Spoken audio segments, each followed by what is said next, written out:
L'objecció fiscal és un acte de desobediència civil, en aquest cas en contra de la despesa militar, igual que fa uns anys l'objecció de consciència del servei militar lluitava contra la mili obligatòria d'aquell moment.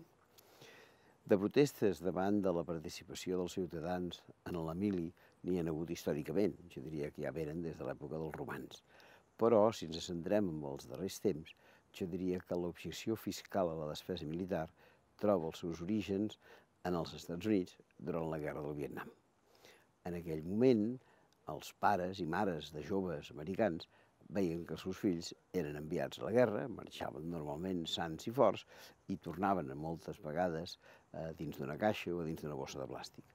Els pares americans es preguntaven per què els nostres fills tornen d'aquesta manera i la resposta era perquè el Pentàgon els ha enviat a la guerra. La segona pregunta que es feien els pares era i amb quins diners han enviat aquests soldats a la guerra? Amb els nostres. Doncs, quina és la resposta? Deixem de donar els nostres diners al Pentàgon i d'aquesta manera evitarem que portin els fills cap a la guerra. Van començar a treballar sota l'impuls de dos germans que es deien Barrigan, un dels quals encara és viu, una campanya d'objecció fiscal a la despesa militar i en un moment determinat van aconseguir que 2 milions de nord-americans es neguessin a pagar allò que als Estats Units s'anomena la military tax, que és un impost federal que va destinat precisament a finançar l'exèrcit. A partir d'aquell moment, aquesta idea es va extendre com una taca d'oli, primer en els països anglosaxons, però ja fa bastants anys que també ha arribat en altres països.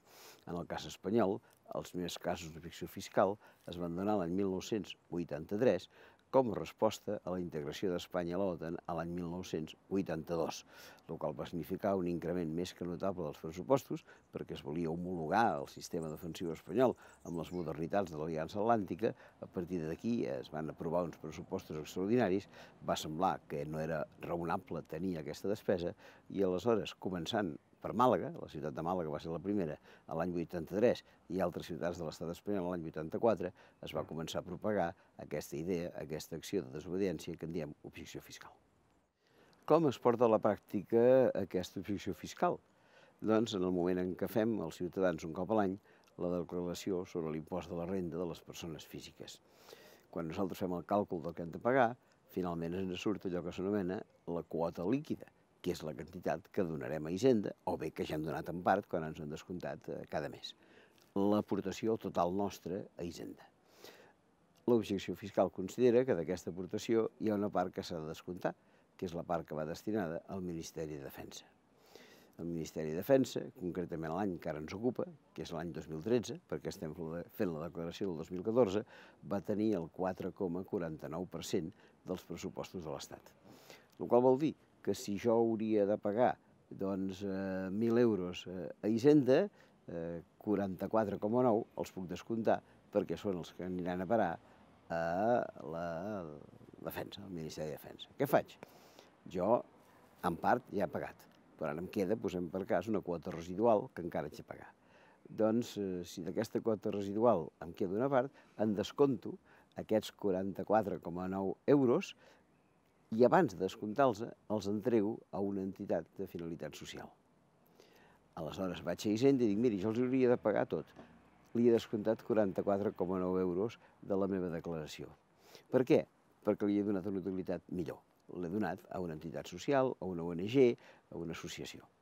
I aleshores jo acredito que pago la quantitat que em correspon i aquests 44,1 euros, suposant que sigui aquesta quantitat, perquè dependrà evidentment de la quantitat que paguis, els acredito mitjançant el rebut de l'entitat que me l'ha donat. Hisenda moltes vegades no s'ho mirarà, en altres casos s'ho mira i et reclamarà aquesta quantitat. Com que tu no li pagaràs, al cap d'un cert temps Hisenda et farà unes reclamacions, fins i tot t'imposarà una sanció i acabarà anant a la teva compte corrent a endur-se tots aquells diners que pensa que tu li deus. Evidentment, això, fins que no canviï la legislació tributària, no es pot rectificar, però sí que hi ha una cosa positiva. Un company, un sector fiscal, li havien descomptat, per seguir amb l'exemple que hem posat, aquests 44,9 euros, més les sancions corresponents. L'home va fer diferents reclamacions en diferents instàncies i ara no fa gaires mesos ha rebut del Tribunal Superior de Justícia de Catalunya la sentència final. Els 44,9 els ha de pagar perquè no hi ha cap altra alternativa. Però totes les sancions i multes no les ha de pagar perquè en cap cas s'ha produït voluntat de frau o voluntat d'engany, perquè ell des del primer moment ja va dir que aquesta quantitat la destinava a una altra organització. Aquesta és una mica la situació actual de l'objecció fiscal. Algú es preguntarà, i si la meva declaració és negativa a retornar? Doncs encara més senzill.